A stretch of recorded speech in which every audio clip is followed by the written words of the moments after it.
The occasion for this is the Balmer family reunion. So many of us are going for a trip on Lake MacDonald.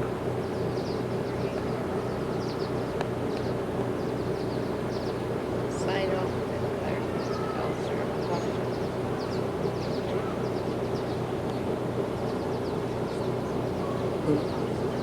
If you talk to me, it's going to affect the soundtrack, Mama. Oh, it said I want to talk to you. Just put your finger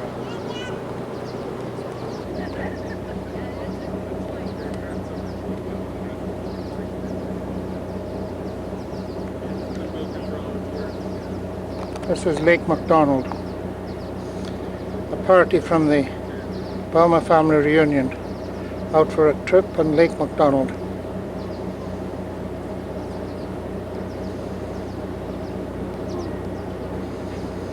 We're in the dock, we haven't left yet.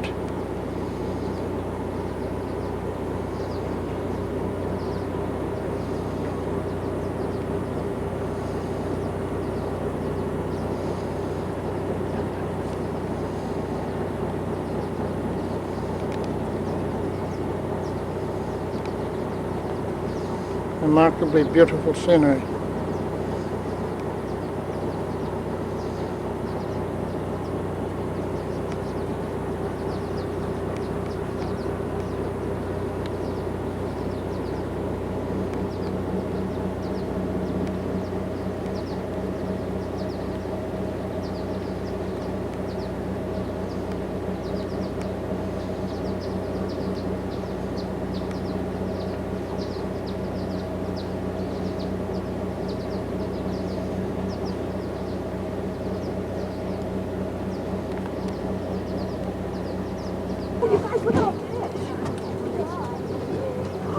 It's a school of fish. Is he going to come over here?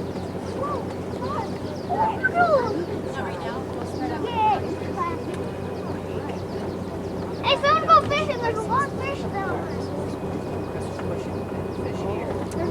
You better stay before the field meeting. Yeah, what's he doing? I mean, There, you how can did see he him. come this way? No. We went to the It's not a boat. Big ones, like, oh, here comes the class, everybody. Mom, here comes the big class. It's huge. It's gathering. Oh, why? There's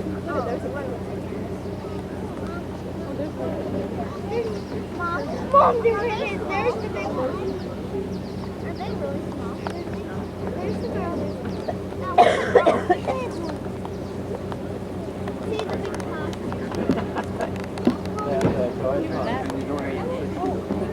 Laura, he's on his way. Okay. You kind of went the roundabout way, huh? Well, yeah. I thought you would. Daddy, look at the classroom. Hey, Look at the class. Yes. hey, now you kids don't watch you don't drop your hat or something down there, okay? Okay. Boy, look at that.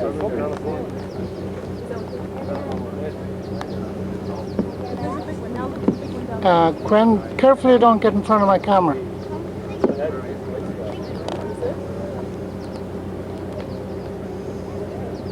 See over here. Can you swim this deep? Mom, there's a big one down there. Mom, Dad, look, they're sleeping. Don't get in front of my camera. I'm taking pictures, okay? I saw a rainbow.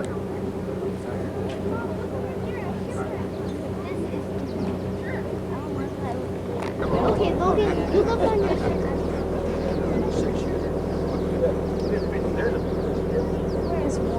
I see a box. Whoa, I can't even. Logan, look on your side. We're going to do it. Look, Logan, look. Oh, the school fish. Squawfish. That's a what? Whoa. Squawfish.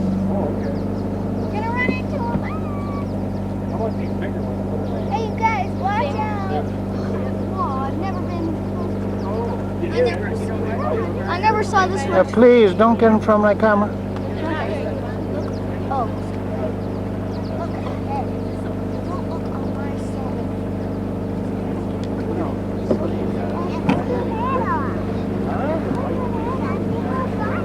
Yeah.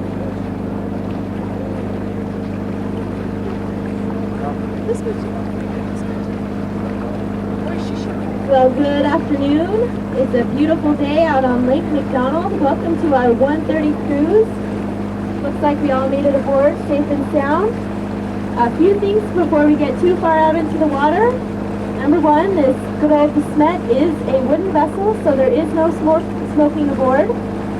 Number two, the life jackets. It's a good idea to know where they are, even though we have yet to use them in the boat company history. On the top deck, they're located underneath your seats, both child and adult life preservers.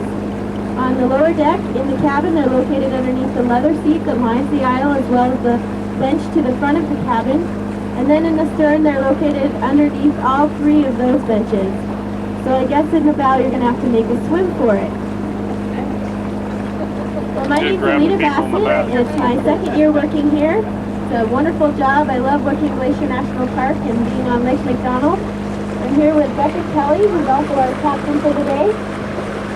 It's Becca's first year. We're both students at the University of Montana. We'll be seniors next year. I'm heading off to Flagstaff for an exchange year, and Becca's heading off to Austria.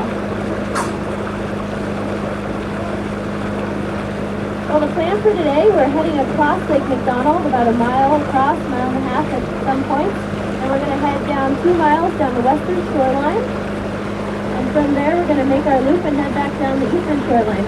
Becca and I will be giving commentary off and on throughout the tour.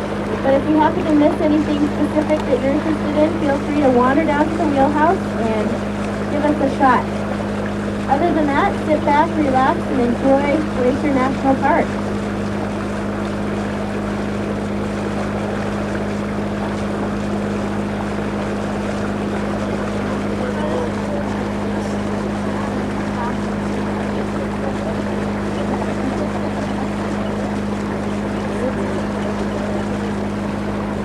So, right now as we head across Lake McDonald, we are in a perfect spot. And you notice the mountains, the valley off to our right.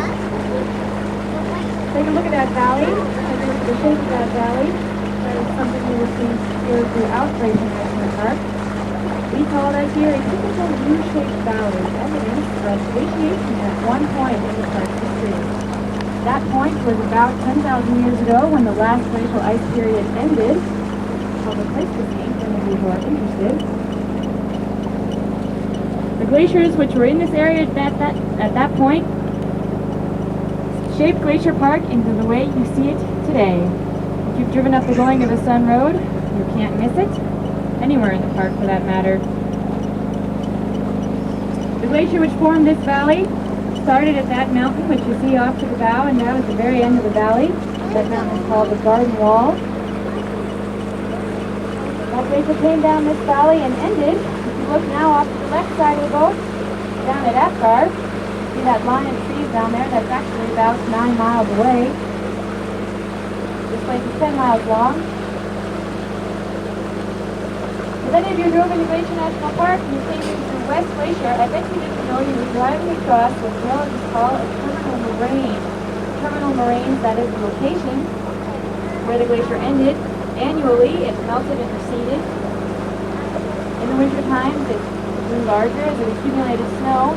Every year, it deposited a layer of gravel and silt, eventually forming a natural dam. As the glacier came down this valley, it also formed these 2 ridges you see in front and in back of us. The ridge in front of us is called Howe Ridge. The ridge behind us is called Snyder Ridge. There's another geologic term for you. Those are called lateral moraines. Imagine that the glacier was a plow, and as the plow came down this valley, it pushed all that gravel and dirt out of its way and formed these 2 ridges. They're approximately 1,400 feet high. This lake we're crossing right now is 472 feet deep. If you add another 200 feet to the top of that ridge, there you have the thickness of your glacier from the top to the bottom of this lake. Approximately 2,000 feet.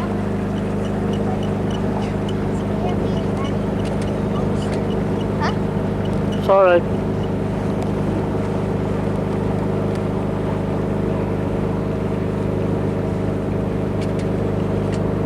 Take a picture with you.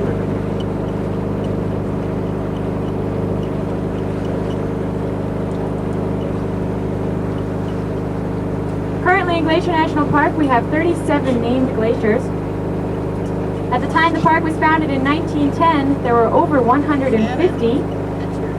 Give you a little explanation for that right now.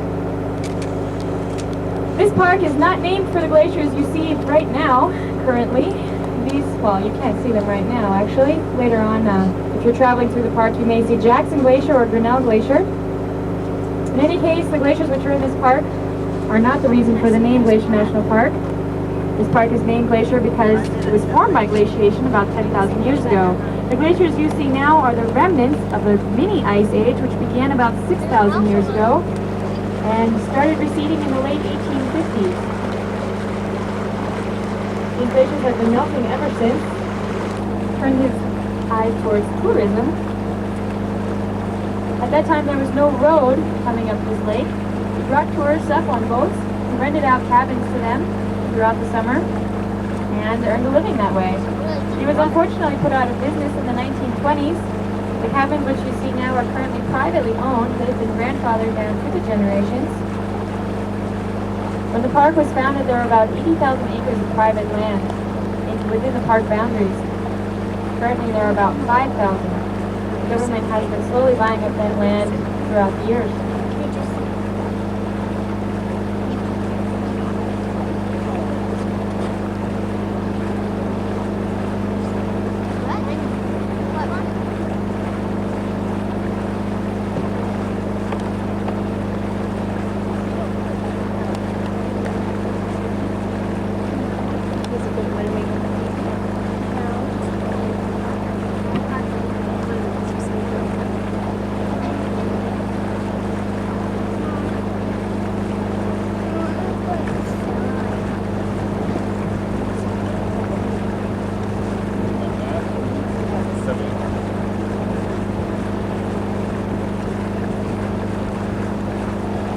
Well, as we cruise along the western shoreline, this is your best opportunity to spot some wildlife.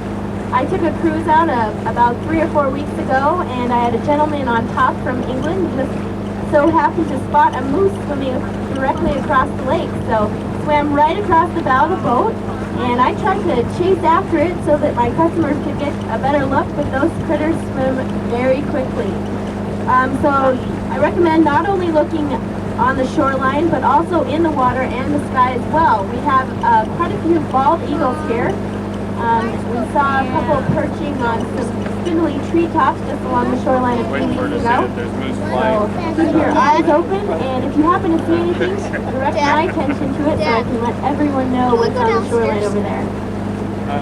Oftentimes we do see mule deer and white-tailed deer. There are also an occasional black bear. Last year they spotted one along the shore. I have yet to see one though. I mentioned moose, and we have quite a few types of ducks. We have mergansers and loons, which are my favorite. Black and white loons that have a really graceful dive into the water. Quite a few ducklings that are following them around recently. Those are just a few of the species around here. So keep your eyes peeled. I'm going to put the microphone and let you enjoy the scenery for a while. Remember, if you have any questions, feel free to wander down to the wheelhouse.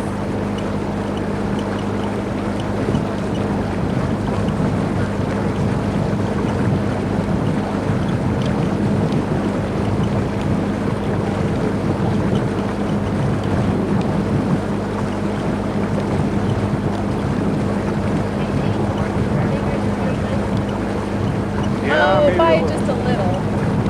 I like to feel some of this water.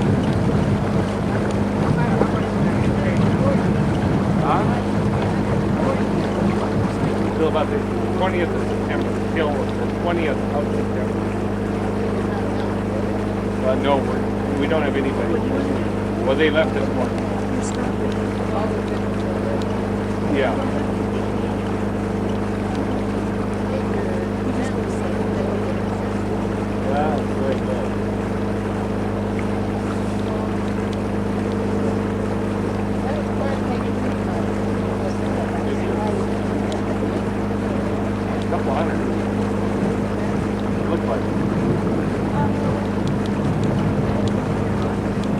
Long winter.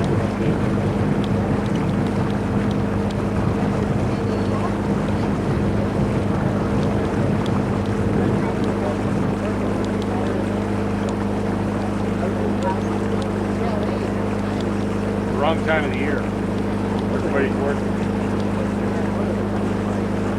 Oh, we get, you know, they're keeping it pretty mild. To do some fur trading with the Native Americans here, the Kootenai Indian. He came along, and as he was trading with them, at one point he happened to carve his name in a large and very old cedar tree that's at the foot of the lake down at Apgar, and thus it was named Lake McDonald. The Kootenai Indians that performed their rituals here, though, had a different name for Lake McDonald, which is very fitting, I think. They called it the Sacred Dancing Waters, and they performed their ceremonial rituals down at the shores as well on Apgar.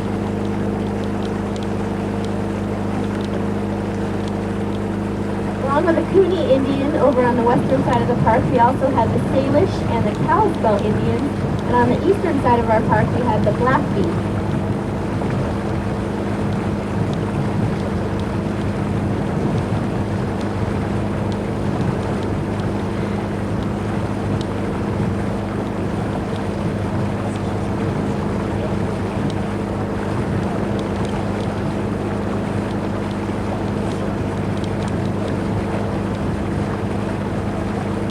Take notice of when you're walking along the beach. Look down between your feet sometimes. Take a look at those rocks. Here in Glacier National Park, we have a type of rock called argillite.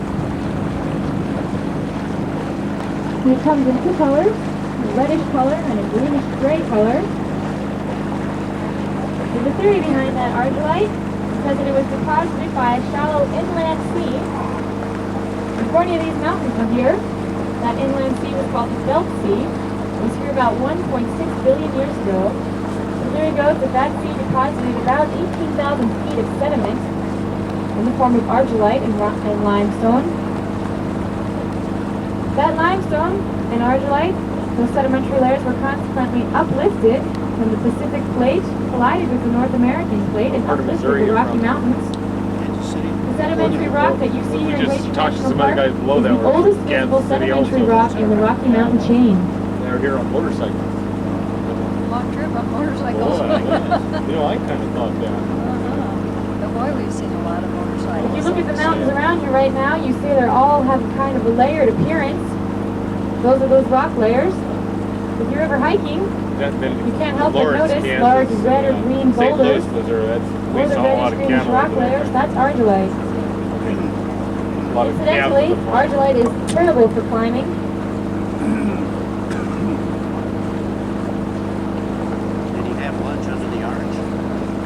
No, we were always in the semi when we were doing that. Once you get cattle loaded on the truck, you can't stop. There you go. Please don't fall. Why is it terrible for climbing? It's very soft and soft. Yeah, that's good. It's no friendly. Have you done any hiking here yet? Just hiking a big mountain, but you see the rock layers right there. A lot of trails go right along the sides of the mountain, right over the rock. It's all real crumbly and it's real soft rock. People have still climbed them though. It hasn't stopped anybody.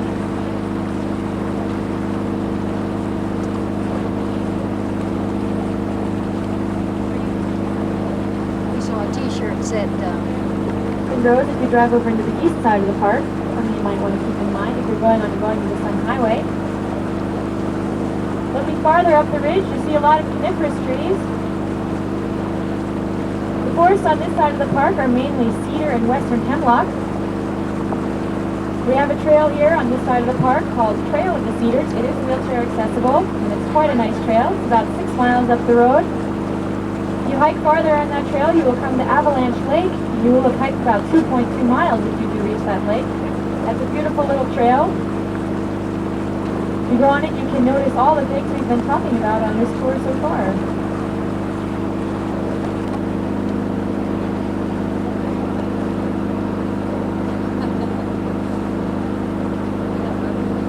We can't hardly get a nicer day than this. oh, perfect. Gotta kind of appreciate it when Montana doesn't have a wind. Yeah. Get a lot of And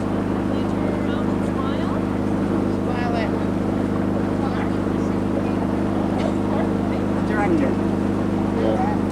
Friend of ours was telling us about the wind, and he said know, you get out here, away from the mountain, there's nothing to stop it except my fence, and it's down half the time. Yeah. Browning. Have you been to Browning yet, or it's on any black? It has a 365 day average of 26 miles an hour. You have to have lead in your feet when you. Now that's why you don't have many trees out on the prairie. All our trees, the frost comes so fast, the sap can't go down quick enough. The wind just beats it to death. You So, said you planted 800 trees last year. Yeah. You must not be on the prairies. well, we're right in the foothills. Yeah, we're right in the foothills. The west end of the ranch is actually kind of in the mountains. And then the further you get out onto the place, it's kind of rolling hills. So what we did is we planted trees right around all our lodges and our different lakes, just to kind of make it a little nicer aesthetic. Yeah, it worked pretty good. See, we just took them from the southwest end of our ranch and then moved them. So they're all native to the ranch, you know, so that hopefully they'll... I was gonna say, you have to pay as much for a tree as we do. That way Hi, ours- Roy. How are you? Yeah. Oh, yeah. Pretty good. You can't pay for them because, you know, we lost probably 200 of them. You know, we feel that 200 out of 800 is still a pretty good survival rate. And then the deer, you know, they work their antlers on them. Well, just off of our bow and slightly to the right, we're just approaching Long Point, aptly named. It is the longest point in Lake McDonald. It's also one of many backcountry camping site locations. There are 2 sites available there to stay overnight. You do need a permit to camp overnight in any of the sites around the park that are backcountry. You can obtain those in any backcountry camping permit location. There is one located in Apgar. My fellow boat captains and myself, we camped there about 2 weeks ago. We paddled out, and something unique about it is canoe, which is exactly what we did. We rode out there around the lake. Yes. Been about to their squawfish. They almost looked like they could have been kind of gold looking. They had a weird deal on the edge of their mouth. They aren't whitefish, no. They're not whitefish. They're all about that big. Oh no, we've seen a couple that were really that. They're probably squawfish, huh? Yeah, that's what they said they were squawfish. Oh, we used to catch a lot of those in Canada. Squawfish. They look kind of like a sucker, but except they... Well, on this crystal clear day, we get a magnificent view of all of these peaks we're seeing on Lake McDonald.